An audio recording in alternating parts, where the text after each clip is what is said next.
Supreme court ने आंध्र प्रदेश के senior journalist के श्रीनिवास राव को जमानत दे दी है और उनकी फौरी रिहाई का हुक्म दिया है। राव को 9 जून को एक पैनल डिस्कशन की मेजबानी के दौरान एक पैनलिस्ट की जानिब से अमरावती की खवातीन के बारे में काबिल एतराज़ रिमार्क्स के बाद गिरफ्तार किया था।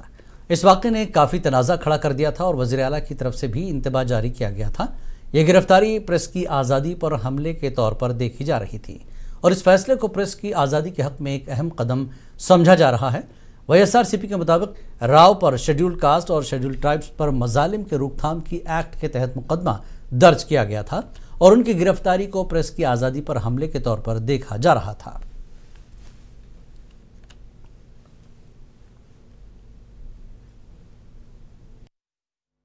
సుప్రీంకోర్టు ఈ రోజు ఒక అత్యద్భుతమైనటువంటి తీర్పును వెలువరించింది। ప్రజాస్వామ్యాన్ని పరిరక్షించడానికి నడుం బిగించినట్టుగా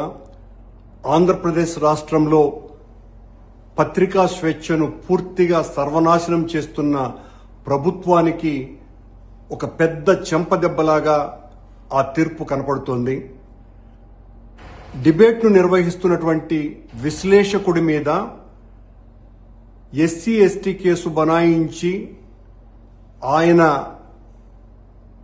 భౌతికంగా ఆయన్ను నిర్బంధించి వైఎస్ఆర్ కాంగ్రెస్ పార్టీ మీద పెద్ద ఎత్తున నిందారోపణలు మోపి సాక్షి కార్యాలయాల మీద రౌడీలతో దాడులు చేయించి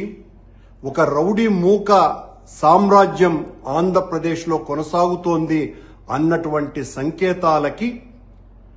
ఈ రోజున సుప్రీంకోర్టు ఇచ్చినటువంటి తీర్పు కొమ్మినేని శ్రీనివాసరావు గారి యొక్క అరెస్టు అక్రమమని, కొమ్మినేని శ్రీనివాసరావు గారిని వెంటనే విడుదల చేయాలని, మేము కూడా కోర్టులో విచారణ జరుగుతున్నప్పుడు